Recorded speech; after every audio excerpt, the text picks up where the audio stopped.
warahmatullahi wabarakatuh. Perkenalkan, nama saya Muhammad Edi Kurniawan, mahasiswa Universitas Muhammadiyah Makassar, Fakultas Pertanian, jurusan Kehutanan. Jadi di video ini saya akan menjelaskan tentang hutan rawa. Jadi ini adalah tugas mata kuliah ekologi hutan. Jadi langsung saja kita masuk ke intinya, apa sih itu hutan rawa? Jadi hutan rawa adalah hutan yang tumbuh dan berkembang di wilayah hutan selalu tergenang air tawar. Jadi pada periode tertentu daerah-daerah yang berada di dekat aliran sungai akan tergenang luapan air sungai ketika musim hujan.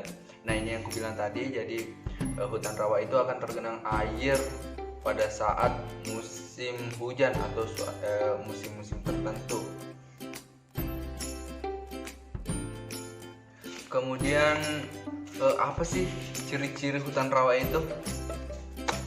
Nah, jadi ciri-ciri hutan rawa itu dapat dilihat dari yang pertama itu selalu tergenang air, lapisan gambut pada lantai hutan, perakaran tumbuhan khas, jenis tanaman rawa, jenis tanah, pepohonan tinggi, tidak terpengaruh iklim, hutan selalu hujan, akar lutut dan tunas terendam air, terletak di belakang hutan payau, warna air.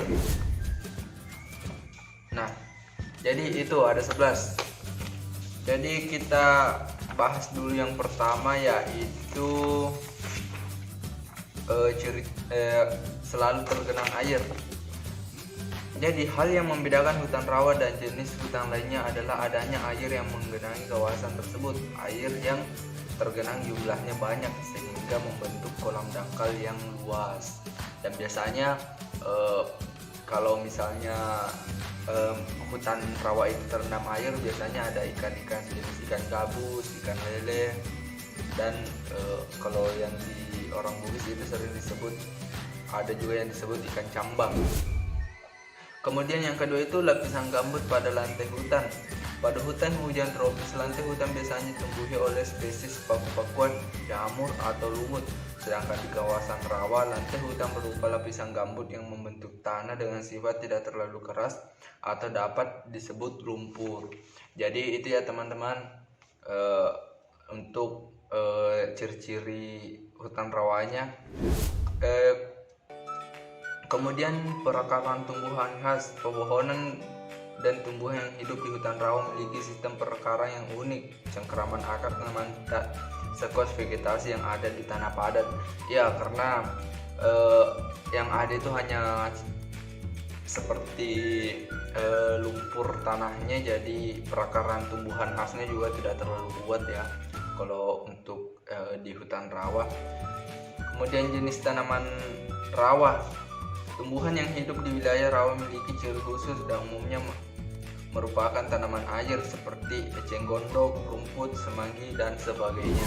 Kemudian jenis tanahnya, tanah dasar rawa terbentuk dari endapan gambut yang memiliki ciri berlumpur dan becek. Nah, jadi itu tadi yang aku bilang kenapa pepohonan khasnya itu akarnya tidak terlalu kuat, karena jenis tanahnya itu terbentuk dari endapan gambut yang memiliki ciri berlumpur dan becek. Jadi itu yang bisa membuat pepohonannya yang akarnya tidak terlalu kuat untuk bercengkrama. Kemudian pepohonan tinggi. Selain tanaman air, area rawa juga ditumbuhi pepohonan dengan lebih dari 40 meter. Pohon-pohon yang tumbuh tersebut memiliki kemampuan adaptasi dengan kondisi rawa yang selalu tergenang air. Kemudian tidak terpengaruh iklim. Nah, flora dan fauna di hutan rawa umumnya tidak begitu berpengaruh akan iklim. Di daerah rawa, ketersediaan sumber air dan zat hara cenderung dapat dan tersedia terus-menerus. Jadi itu adalah kelebihan hutan rawa, karena sumber air dan zat haranya itu tetap tersedia. Kemudian hutan selalu hijau. Ya, betul. Hutan rawa akan terlihat selalu hijau sepanjang tahun. Jika hutan lainnya dipengaruhi oleh musim dan cuaca yang berubah, maka hutan di daerah rawa tidak tetap hijau meskipun pada musim kemarau ya, karena dia mempunyai cadangan air ya teman-teman. Makanya hutannya itu selalu hijau, kemudian kayak terawat lah. Kemudian akar lutut dan tunas terendap air. Keunikan lain dari tumbuhan di rawa adalah mempunyai jenis akar lutut. Selain itu, tunas dari tanaman yang tumbuhan di hutan juga berada di bawah air karena rendaman air rawa. Terletak di belakang hutan payau. Wilayah rawa umumnya terdapat di belakang wilayah hutan payau. Contohnya adalah hutan rawa di Kalimantan dan Sumatera.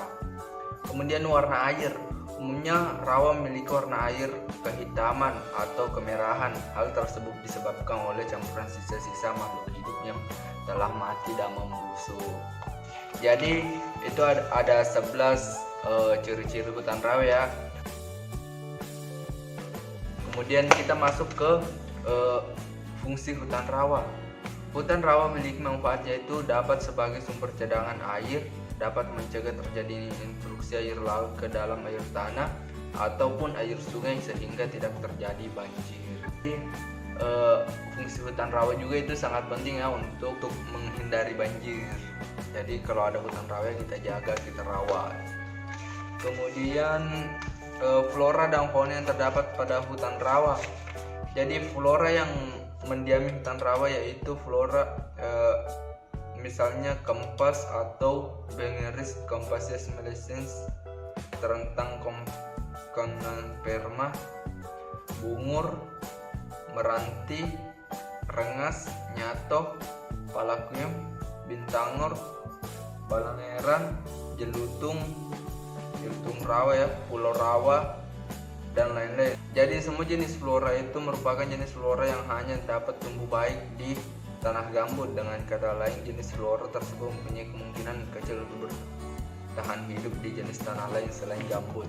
Kemudian untuk faunanya, adapun fauna yang terdapat di hutan rawa gambut yang beberapa diantaranya dilindungi seperti harimau Sumatera atau yang disebut Panthera tigris sumatrensis atau harimau dahan, yang bahasa latinnya Nophlix nebuloso, beruang madu, Helarctos malayanus, napu, Tragucus napu. Nah ini yang unik ini karena adanya monyet ekor panjang Macaca fascicularis, beruk Macaca nanensis, dan koka. Nah untuk ikannya itu seperti ikan gabus, lele, toman, silaus, tapa, buju, patin, baung, dan ikan argoana. Seperti yang saya sebut di awal tadi, jadi di hutan rawa itu biasanya hidup ikan lele, ikan gabus. Sekarang kita masuk di penyebaran hutan rawa di Indonesia. Nah, hutan rawa di Indonesia itu ada di mana sih? Jadi sesuai dengan ciri-ciri yang telah disampaikan, hutan rawa di daerah-daerah dataran rendah yang memiliki sungai-sungai yang besar, misalnya di Sumatera, Kalimantan, dan Papua. Rawa hutan di ketiga wilayah tersebut meliputi 95% dari seluruh wilayah hutan rawa di Indonesia. Selain itu, hutan jenis rawa juga dapat ditemukan di Sulawesi, Jawa, dan Nusa Tenggara. Salah satunya terdapat di Taman Nasional Ujung Kulon yang menjadi habitat terakhir badak Jawa. Nah, pada data BPDAS pada tahun 1993 menunjukkan bahwa luas rawa di Indonesia mencapai kurang lebih 103 juta hektar. Namun pada tahun 2006 itu menunjukkan luas hutan rawa yang tersisa hanya 23 hektar. Jadi kenapa hal tersebut terjadi? Karena banyaknya penambang-nambang lokal atau yang mengklaim tanah tersebut sebagai miliknya. Jadi hutan rawa itu bisa dimiliki. Jadi sehingga mereka atau masyarakat yang mengklaim kalau tanah itu miliknya, mereka akan menimbun kemudian menjadikannya sebuah rumah atau membuat gedung dan lain-lain. Makanya hutan rawa di Indonesia itu akan terus berkurang. Jadi kita sebagai anak kehutanan itu pasti akan menjaga dan melestarikan hutan rawa. Selain hutan rawa, banyak juga hutan-hutan lainnya. Jadi mungkin sekian video dari saya. Terima kasih. Mohon maaf bila ada kesalahan kata. Wabillahi taufiq wal hidayah. Wassalamualaikum warahmatullahi wabarakatuh.